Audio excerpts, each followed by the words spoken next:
What inspires change? What motivates us? It's what's inside that moves us. What moves you? Get the Scion story at Scion.com.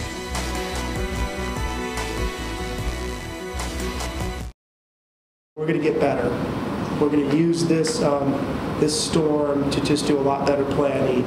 The Guam Waterworks Authority plans to get better in planning for rare storm events that cause southern residents to be without water for days. General Manager Martin Rausch says record-breaking rainfall caused high turbidity levels that forced the shutdown of the Ugam treatment plant on Thursday, but they had an initial plan to supply the South. In high turbidity, extended conditions, we had a plan to serve water from the north to the south. Rausch explains their plan worked until an earthquake on Thursday broke 3 lines that helped bring water from the northern wells down to southern customers. Water Operations Manager Tony Chargaloff says the breaks occurred in Agana Heights, Manilao, and Chalampago. While they were able to repair the lines within several hours in poor weather conditions, the recovery time took longer than expected because of water pressure issues. What it did was it created a hiccup for us. The recovery time that it took, unfortunately, took right around until last night for us to fully allow restoration down to all the southern villages. Chargaloff notes they immediately put water tankers all over the South, but water loss wasn't immediate because of their reservoirs. GWA spokesperson Heidi Ballendorf confirmed on Sunday Ugam went back online, but it would be another day before southern residents would have full water restoration. Chargaloff adds about 50 homes were still without water just before 11 a.m. today when GWA briefed members of the media on the restoration efforts. Georgia is fully restored, Iran is fully restored, Califoco is fully restored, Arizo and Pneumatic right now, there's some pocket areas in those high elevated areas and some high elevated areas across Island Road. Rausch also explains the shutdown of the Ugam plant was also for safety reasons because GWA doesn't want any employees being hurt or washed away in flooding or high wind conditions. This decision was made also on employee safety.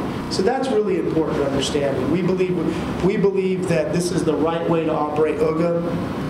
And the chances are you're not going to have earthquakes at the same time as you're having storms. And if you did, the chances are it's not going to break the supply line. Showering with buckets, 5-gallon buckets of water, you know, it's pretty hard. Maritzel resident Bobby Lujan represents hundreds of people that were without water for more than 3 days. She and her family used rainwater to survive and 5-gallon buckets of water to shower. She says she's frustrated with GWA using the high turbidity excuse when Guam has gone through so many typhoons in the last 20 years.